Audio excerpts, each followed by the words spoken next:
Hey, yo, it's Guido coming at you with a tactics talk. Welcome back and thanks for tuning in on this episode of World of Tanks.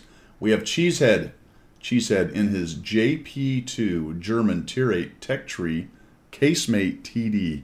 I like this TD. It's mobile, it's got a pretty good gun, been a little bit power creep, armor is kind of but it can get around the battlefield. So it's a kind of a strange soft assault TD, I guess. It's not really the sit in the bush camping kind of TD, and it can do some of the assault thing because it's got the mobility, but the armor lets it down a little bit along the way. Still, though, pretty fun for Casemate TD. So he sent me this replay and said, hey, what are some of the things I could have done better here? Now, he's going to have a really good game. So oftentimes it's kind of hard, or is it, to find what we did in a good game. I think that if you can find your errors in the games that went well, you're probably going to help yourself a little bit more. Now, if we look at really terrible games, we can find those large muscle movement, the gross errors, the ones that are so large and obvious that pretty easy to start working on those kinds of things. But when we look at good games and start to break down what we did wrong in those, sometimes that's a little harder to suss out, to remove the chaff from the wheat, if you will, in there. So let's take a look at how Cheesehead does. Now, when I first loaded in, I knew what the result was. So I wrote down real quickly, once I saw the setup, I saw what the result was, what tank he was in. These are the things that I wrote down. We're going to see how many of these come true. I'm thinking it's probably a late game carry. A lot of the enemy team is probably going to walk into him. He's going to have to hunt down some stragglers after his team is dead. And I suppose that's three things. Hunt down stragglers after his team is dead. Now, I was sort of right and sort of wrong on some of those. So let's see what happens with Cheesehead as he maneuvers here on Ruinberg. They've spawned into the south, and it is an encounter mode. So Ruinberg actually plays pretty much identically, whether it's standard or encounter. The encounter cap does change things a little bit as far as how you cap out. You can get on there and force people to have to come down into the cap circle and take you on, as in both sides can do that. Obviously, you can do that on standard mode as well. But in general, the fight is exactly the same. You got guys who are going to go down towards this circle area. You're going to have the fight with the lights and the mediums up here in the town, running the ridge right here. And if you look at Cheesehead's team, he's got heavies going down into town like you usually have, and he's got the lights raging around up here. Got a nice shot on a Pantera who was being a little bit silly. 432 is raging around. The Lynx is raging around. And we've gone back to this corner. Now, I don't particularly like this corner because it is very dependent on the enemy team coming to you. It's not a bad idea early on, just to see what's going on, what's the temperature of the water, see if they get super aggressive and come at you. Obviously, if they're pushing hard up in the town and your guys are getting on their back foot, then it's a great place, because once they come through the buildings and you have open shots on them, it's a great place to be. So let's see how Cheesehead handles it. He certainly got an initial shot in there, and he's looking around trying to figure out how to get other shots.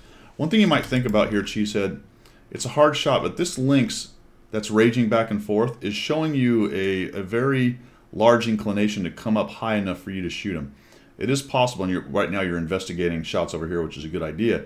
It is possible that you just line up right here, watch the mini map, zoom out a little bit, not all the way, zoomed in like that, but enough to where you can see what's going on. Let me get out where I can move it. Just so you can see what's going on, and try to time him cresting and take a shot on that guy right there. Just something to think about. Just because he's a fast wheel tank doesn't mean you can't get him, and it would be really nice to punish that guy for raging around. It's really interesting that the WT is right out in the middle of that daggum road. He is really lucky, and he's not too far ahead of you, so I guess his being spotted line is really right about where that heavy is. Once again, I got to get on the right map. Right about where that heavy is right there. Very interesting that he's that far ahead. I think you're in a better spot. There's that Lynx I was talking about right there, so a good example where you might have had a shot, and the good news is that he brings you right to the P-44 Pantera, who unwisely shows his face again. As far as that shot goes, one thing to think about there is, and you did okay because you got a piece of him, I can't get it going. You were actually aiming a little bit to the left of where I would have aimed, because I would have assumed he was probably pretty quickly going to back down. Fortunately, you had enough shell velocity to get that shot on. But nice awareness of paying attention to what's going on. You saw the Lynx go. I think you're probably investigating, maybe taking a shot on him like I talked about. And all of a sudden the Sturv shows up. I don't know what this guy is doing, but he pays for it.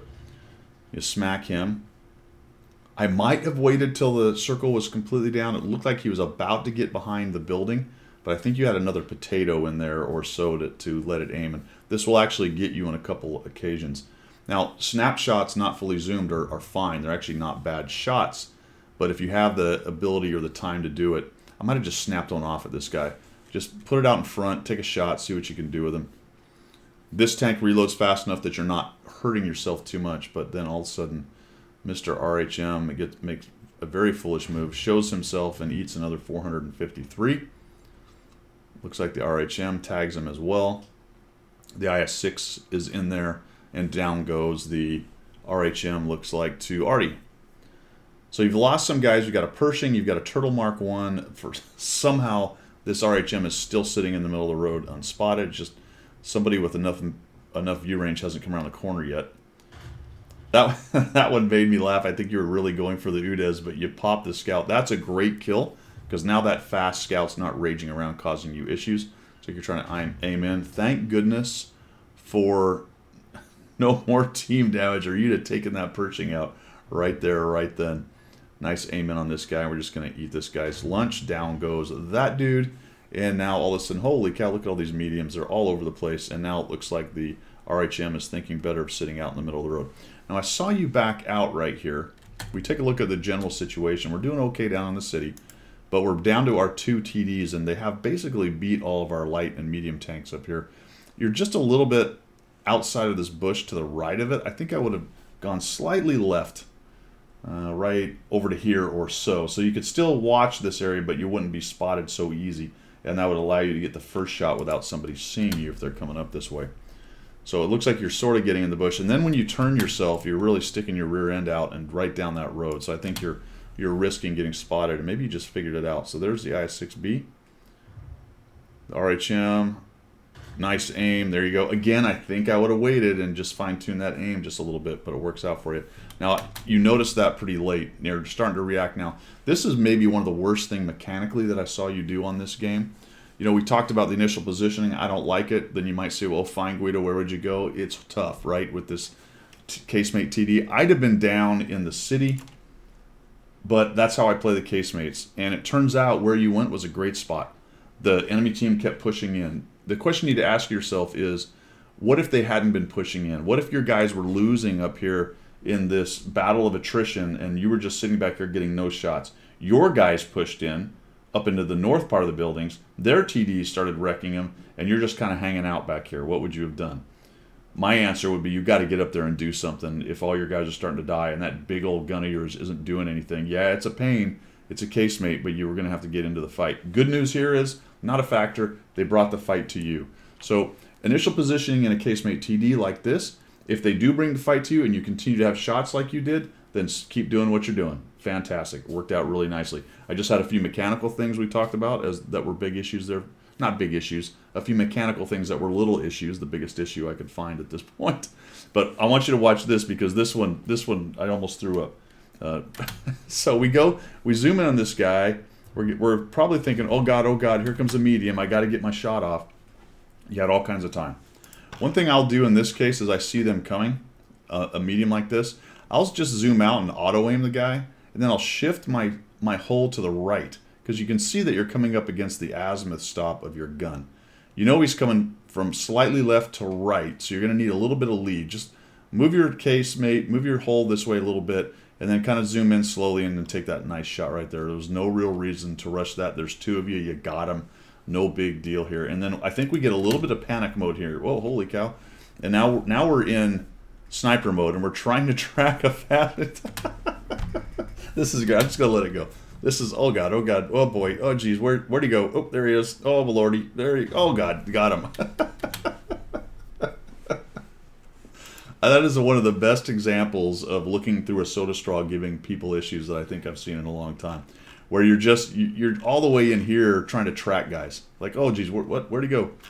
So zoom out, just zoom out. You're on a reload, right? I would be about here, just tracking him with my hull, kind of watching what he's doing while my reload was happening. I'm not even going to worry about zooming in right now. For me, once I do that, I'll zoom in enough just to get to there, but certainly not here.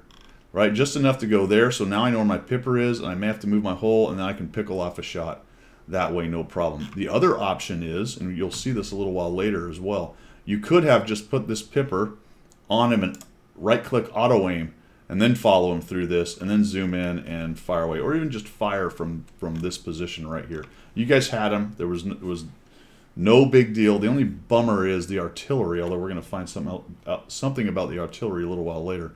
I was a bit curious why you didn't get rained on at all. We'll find out later what happened, but those are just my observations on the whole. Zoomed in all the way. It's like, oh, geez, what the heck? All right, let's keep going on that then. So we know there's an LT-432, and now I see you two wisely moving away, probably thinking get Artie safe, or at least make it hard for Artie to hit me. Probably worried a little bit about the scout. Again, the good news is that there's two of you there, and a scout pushing the two of you is probably going to have a hard time.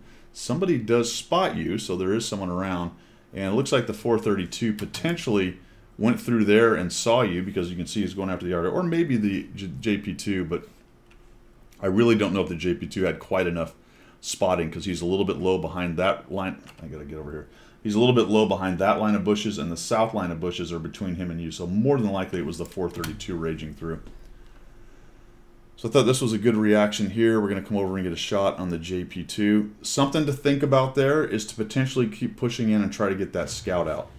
Try to get that scout out, okay? So you did some good work out here in the field, but you just had somebody get in behind you, and he's starting to harass your Artie, potentially get behind your other casemate TD, and you got speed. I think I would have blasted right into town, right through across this area, and helped get rid of this 432. Go hunt him down. The JP2 is not doing much up there. We can deal with him later, but that 432 to me was a much bigger issue for you guys to deal with. The FV's like, holy cow, help me out. The JT88 is probably turned around, and we're up here shooting a guy that's hanging out in the bush. I like the move forward. I would have absolutely done that myself, minus the idea of going to the 432, which is what I think you should have done right there. I like that you're going to come up here and try to find this guy. He probably got hit by one or both of you, I would imagine, of those shots. Yours certainly seemed to go exactly where it needed to be to go into his side right there. Now, the approach here, and I talk about this a lot, the approach when you're moving up into bushes or moving up to spotting areas, you got to think about it. This is a pretty open area. I'd have come down lower and used these bushes for the approach, right? And I'm talking about, get on the right map here, I'm talking about this area right here, as opposed to there's an opening right here that they can see you through pretty easily. If you go a little bit lower, now you've got that ridge of bushes and the second ridge of bushes on their side to cover you up. This is a more exposed approach. Try not to run into tanks, because moving tanks are kind of easy to see, and that might give some intel to the enemy, especially if that JP's hanging out in one of these bushes waiting for you to show up here. Now see how you just crossed through that open spot right there? Had you come up from lower here, you wouldn't have done that. Doesn't end up hurting anything. We get your binocs cooked off, and all of a sudden this guy does that. All right, so snapshots with casemates. One thing you can do here is, if you're zoomed out, see, this is your view. If you just put the pipper on and right click, and then swing your hole over to where the aiming reticle is on him and pickle it off, you might actually hit this guy. Now you got this guy because you have a lot more hit points. He's going to take 2 shots to hit you, and you need 1. I would have immediately started going after him right here. I would have immediately started going after this guy. You got a Pershing over here. I don't know if he can actually see you. I think he's behind buildings. Yeah, he's too far around the buildings. But you still don't know what this artillery is doing. I would not have sat there just kind of challenging the artillery to get a shot. And this JP, God bless him, gets a little bit aggressive and comes around here, even though he's a 2-shot to you. You're just basically aimed in. And I'm just sort of surprised you didn't get hit by artillery. Thank goodness. Nice job. A little bit of an angle. Probably over-angled a little bit there, but you eat it. All right, now you got to go after him. You got to go get rid of this guy. I'd have gone right down here like you did, gone right around the corner and went after him, but you sort of get distracted. I think you got lucky here a little bit. The good news is the RHM sees what's happening and comes over. You don't get a shot. All of a sudden, holy cow, there's somebody there, and thank goodness the RHM was there and took that guy out. Otherwise, you might have got shot in the side again, and all of a sudden now this sure thing where you could take 2 shots and give him 2 shots goes away, and now you got a bit of a who shoots first kind of idea. So we're going to push in here. Still no artillery, so either they're really paying attention to the guys in the city or something else, and it actually turns out to be something else. This is a bit of a misplay right here. You own this guy, and you shoot him in the tracks. And there's another one of those, oh my gosh, I got to shoot faster. You don't. You're good. Just line it up, and the problem is you aimed low. See where you aimed? I'm going to let this smoke go away. There we go. You needed to aim right there, a little bit higher, or potentially in the turret if he was giving you a side turret. But where you aimed was down the tracks, and that's what you got was tracks. Now he's trying to get his turret. And I thought this was interesting. He's turning around. I think you're going to beat him on the reload. You should have just stayed in and shot him, I think. And even if he'd have got a shot, it wouldn't have mattered. That guy goes that way, and holy cow, what are we doing? Are we going to get a shot in? Oh my gosh. And pretty lucky. Okay, so good. That's fine. We got RNG on our side in that case. I would have stood in and made sure that the IS-6 goes away. I think you could have taken a hit from both those guys. Would have been close. But the IS-6 was the one that needed to go earlier. And before that, if you'd have just been a little calmer on that shot, you'd have had him. A lot of times the nerves get going in cases like this. And good on you. Go after the hit points. Exactly right. Do a little wheelie. That's always fun. We get spotted. And check it out, folks. Here's where this guy's been. He's got a kill, so he went AFK at some point. He went AFK at some point, got stuck on that or disconnected or whatever the case may be. So that definitely helped Cheesehead not get rained on by artillery. That would have changed the dynamics. I probably would have done more or less what Cheesehead did in regards to just driving around as required. But once I got hit once by it and knew that he was paying attention, I think that would have changed some of the things I was doing and not been as far out in the open. He'll have to let us know down in the comments on if that's exactly what he was thinking there as well. So nicely done, man. 4,693, 567 assists, 6 kills.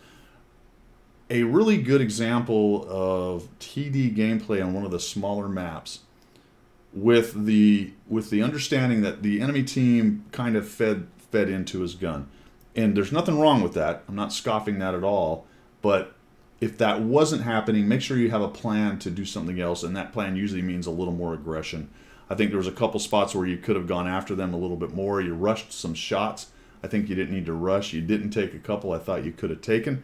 But those are really my only quibbles on there. And the zoom in thing, work on that. You don't want to be looking down that soda straw at guys. You saw how fast you got out of your field of view, and that can be disastrous if you let them get behind you and you don't take a shot. Say you're reloaded, which you ended up being, and you've got to land that shot, or that medium or light's going to get behind you, and it's all over. You have to watch out for that, because if you look down the soda straw and miss those shots, that can be an absolute disaster. All right, guys, thanks for tuning in. I appreciate it. I appreciate the replay, Cheesehead. I hope some of those little tips helped you. Like I said, it was a good game, and we really had to dig far to kind of find some of the things to help you out with that. That's all I've got. Thanks for the support of the channel. If you'd like other ways to do so, I do appreciate the views, obviously, of the videos. That's important. Other ways to do so are down in the description. And that's all I've got. We will see ya.